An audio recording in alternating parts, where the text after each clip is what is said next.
اعوذ باللہ من الشیطان الرجیم بسم اللہ الرحمن الرحیم الحمدللہ رب العالمین الصلاۃ والسلام علی اشرف الانبیاء والمرسلین سیدنا و نبینا ابی القاسم محمد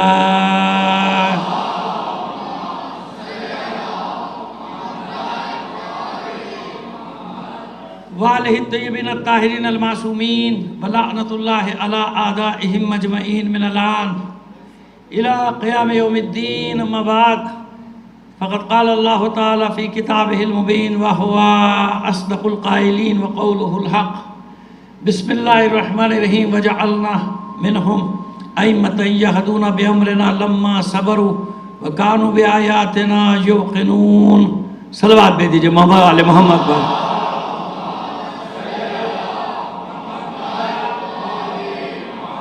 عزیزان محترم، ظاہر سے آج سے مصائب کی تاریخیں ہیں، زیادہ وقت مصائب کو بھی دینا ہے.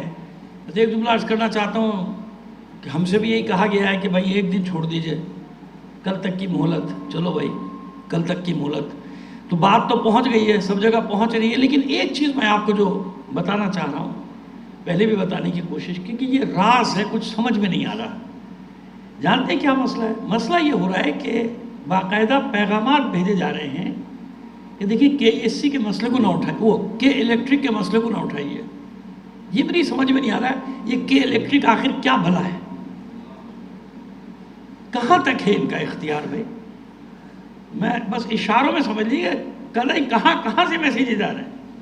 وہ جلوس میں مسئلہ نہ اٹھائیے گا، کہیں کے الیکٹرک کا، کہیں 9 محرم کو نہ اٹھا دیجیے گا، کہیں 10 محرم کو نہ اٹھا دیجیے. کیوں؟ کیا ہوا؟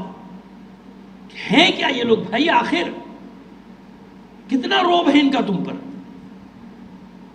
عجیب ہے، کچھ سمجھ میں نہیں آ رہا یہ راز. دیکھیے کب کھلتا ہے یہ راز کہ آخر یہ ہے کیا کے الیکٹرک، کہ جس کے لیے باقاعدہ پیغامات بھیجے جاتے ہیں کہ بھائی ذرا سا ہلکا ہاتھ کر لیجیے، ان کو کچھ نہ کہیے. ان کو بھائی کیا مطلب کیا ہے؟ کیا تمہیں وہ تنخواہیں دے رہے ہیں؟ کیا کر رہے ہیں؟ تو اس پہ ذرا غور کیجیے گا، سوچیے گا، مسئلہ حل ہو جائے تو مجھے بھی بتا دیجیے گا. صلوات بھیج دیجیے محمد آل محمد پر.